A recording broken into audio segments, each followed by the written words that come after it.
Yeah, because I can't bloody clip in these panels. No?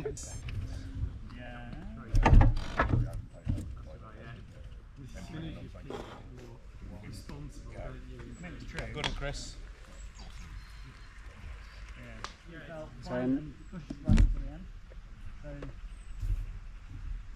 5, 4, 3, 2, 1, go.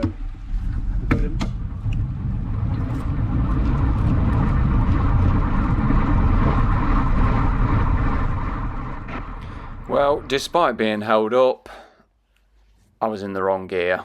So, still not the cleanest of starts, but hey, there we go. So, my last video, I said I was in for a big week because my plan was I raced on the Tuesday, I was racing again on the Thursday that should have been a new course, and then I had like a 50-mile gravel ride planned on the Friday, and then yeah, what kind of ever happened at the weekend. And actually at that point when I was recording that video to release it, the heavens opened, the wind really got up, and I sort of toyed with whether or not to go to that race on the Thursday, sort of for the next couple of hours, and there was no sort of prior sign on, so I left it probably until about 4:45, and then decided nah, wasn't going, and I would just stay fresh and basically gear myself up for that longer gravel ride. That did go ahead. The footage is practically useless, simply because it was so windy where I was, but that's a whole other story. So back to time trialing.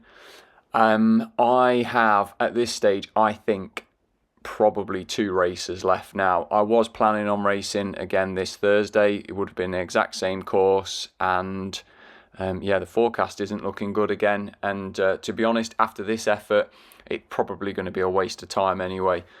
These last couple of weeks, I've finally, and I said this in my last video, but finally started to feel at home again on my time trial bike. Now, before I forget, bottom left hand corner, this speed sensor, although it looked fine at the time when I was riding, again looking back on the footage, it kind of stays alright for about the first 5 minutes. I think it's just the bumps on this course, to be honest, that are kind of knocking the sensor out of alignment, and yeah, we get some weird 0 to 60s all over again. So yeah, it's coming off the bike. I'll just I've tried it, but I'll go back now to good old GPS. I think maybe have a look at that during the off season, see if I can figure out a way just to make it sort of 100% secure. But otherwise, back to this one. So I was very pleased with the result. It wasn't quite a PB. It was probably about 10 or 11 seconds off a PB, I think, from memory. Maybe a touch more, but it's the best that I've gone all season. It's the best that I've felt all season. And that kind of goes back really to what I was just saying a second ago in terms of finally kind of feeling at home.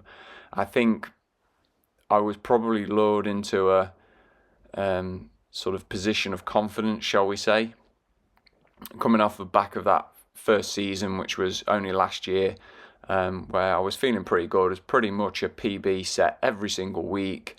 And I think now, on reflection, looking back, I've probably changed too many things sort of right at the beginning of this year, and then also was disrupted as well just because of kind of how much I had going on. And so yeah, it's probably taken me these last sort of 2 or 3 weeks to really find my rhythm. I was particularly pleased last night because my heart rate, although higher than normal, I'd put that down to the fact that I put more effort in, but sort of earlier in the season, probably May time, early part of June, there seemed to be no middle ground for me, sort of between, I don't know how you describe it, but sort of threshold really. Heart rate was just constantly rocketing right up, and there wasn't really much kind of going on from a power point of view.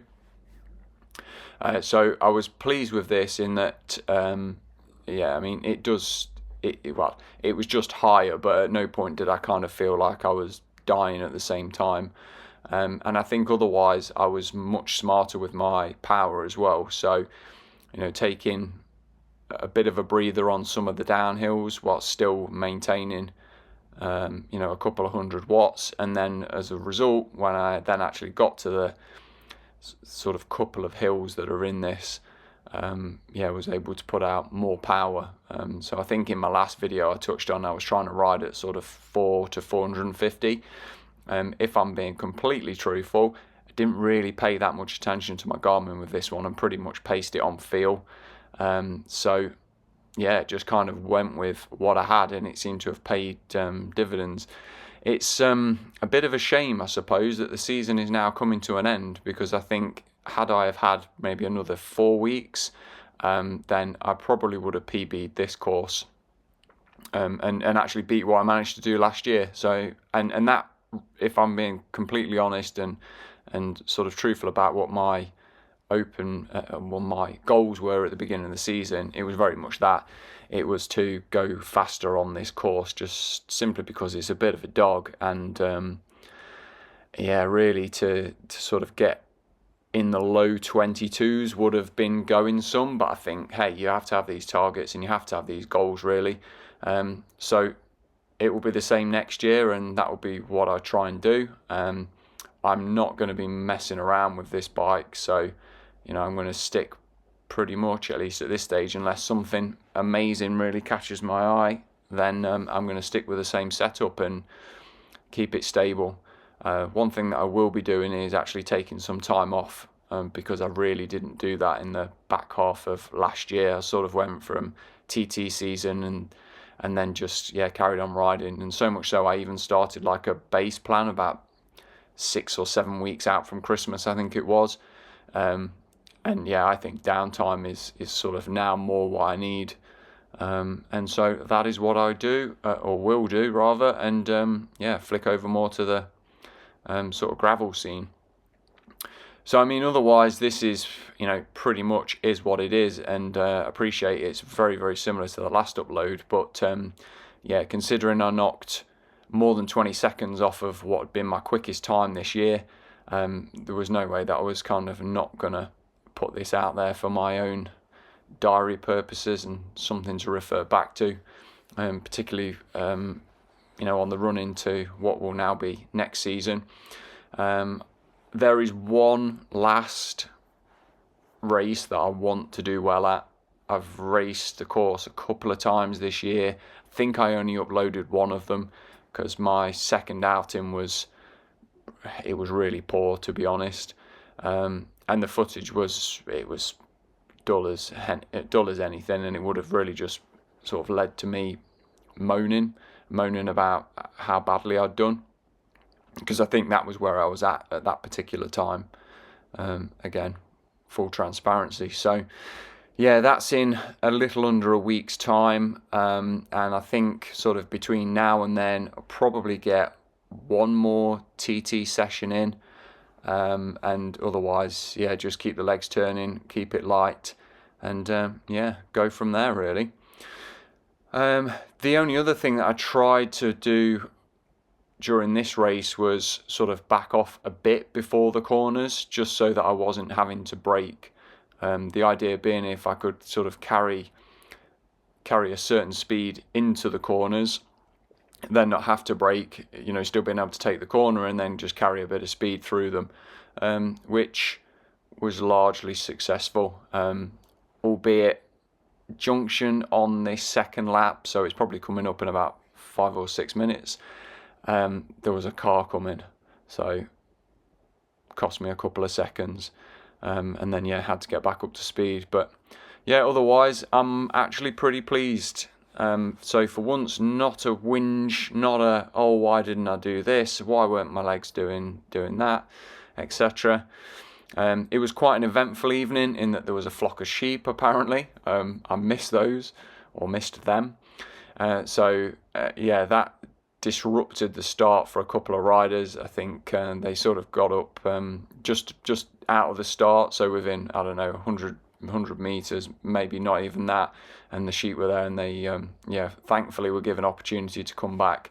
But that did then lead into the timekeeper for the evening, having to make a mad dash from the start to the finish, and I think he worked out he'd only got about 4 or 5 minutes to do so.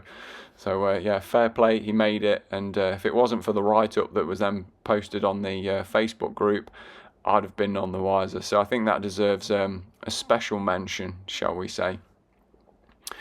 Right, as per normal, we'll let this one ride out. Thank you to everybody that's actually added recent comments, views, thumbs up, etc. Please do the same for me on this, because it really is appreciated. It's good to know that there are some people, some fellow amateur time trialists out there, such as myself, that are getting some value or entertainment out of these. And yeah, otherwise, I think it will be the Colville Wheelers race in around about a week's time, potentially doing their 5-mile end of season close, and then yeah, after that we're over to the Trek checkpoint, and that'll pretty much be it for the next few months. So as always, any comments, questions, drop them in the section below. Big thumbs up if you do like the content, and thank you very much for watching.